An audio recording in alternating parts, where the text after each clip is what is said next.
Mr. Taliaferro TV. All right, we're not going to waste any time.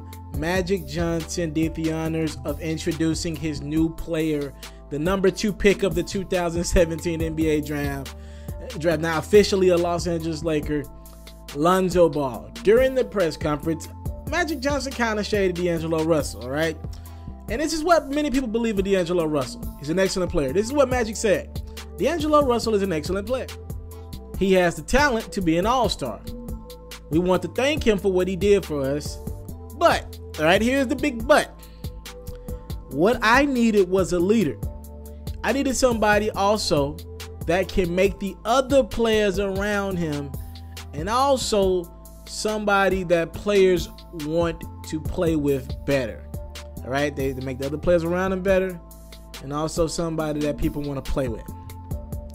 What does this mean? Because it's funny to me because Magic Johnson watched Kobe Bryant play. By the way, Kobe was so great individually, it didn't matter what other people were doing around him. His greatness trumped everything else on the court. But let's make this clear. With D'Angelo Russell, you have a guy who I believe he can make an all-star team, like Magic said at some point throughout his career. D'Angelo Russell can score the basketball, can put the ball in the hole. I didn't think we were getting the scorer that D'Angelo Russell has already become in the NBA. I thought we were getting an incredible passer with an even better feel for the game of basketball. The feel for the game of basketball hasn't actually came over yet. I'm not saying it's not, but that's what we're missing right now. If D'Angelo's feel for the game of basketball was already here, he'd still be a Laker right now, and the Lakers probably wouldn't have the number 2 pick.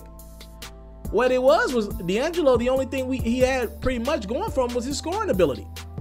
And though that's good, there are a lot of guys who can put the ball in the hole throughout the NBA, but it doesn't translate to winning. What Magic Johnson is saying is, we needed a winner. We needed somebody who wants to get other guys involved.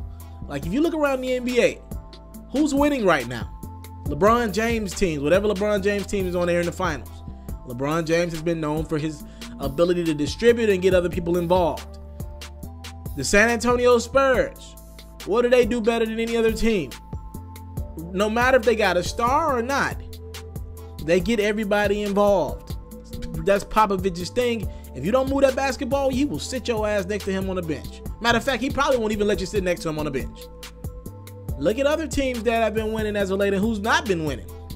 James Harden can't get it done. Even though Chris Paul's a passer, he holds the ball for too long. Look at his Los Angeles Clipper team. Can't get it done. Russell Westbrook, he doesn't have the best supporting cast, but he's trying to do it individually. Can't get it done. Look who won the championship. The Golden State Warriors. They believe in passing the basketball. They believe in, it doesn't matter who gets the last shot. It's all about spreading that basketball and riding with the hot hand. What is Lonzo Ball bringing into this team? A guy that's capable of spreading the basketball around the court and getting guys to rock when they need it, understanding the offense, understanding when a guy needs a shot here and there. And D'Angelo Russell just didn't have that. Thought he could have. Not saying he can't develop some of these traits, but some of these things seem to be God-given in Lonzo Ball. Though he has not played a game on the NBA level yet, it just seems as if though he has these traits necessary, just his unselfishness, even on a college level, to get others involved. And that's what Magic Johnson needed. By the way, for D'Angelo, what didn't help his case was the ultimate act of selfishness and immaturity. And Magic doesn't have to bring this up. We all know it. When he filmed Nick Young talking about how he was cheating on Iggy Azalea. You see, a lot of these grown men in the NBA who work in the NBA, or even sports analysts, they don't get involved in stuff like that. What happens on Shade Room and TMZ. But that story was so crazy. It hurt every man. That story hurt every man. And I think that is going to follow D'Angelo Russell, and the brother needs a new beginning.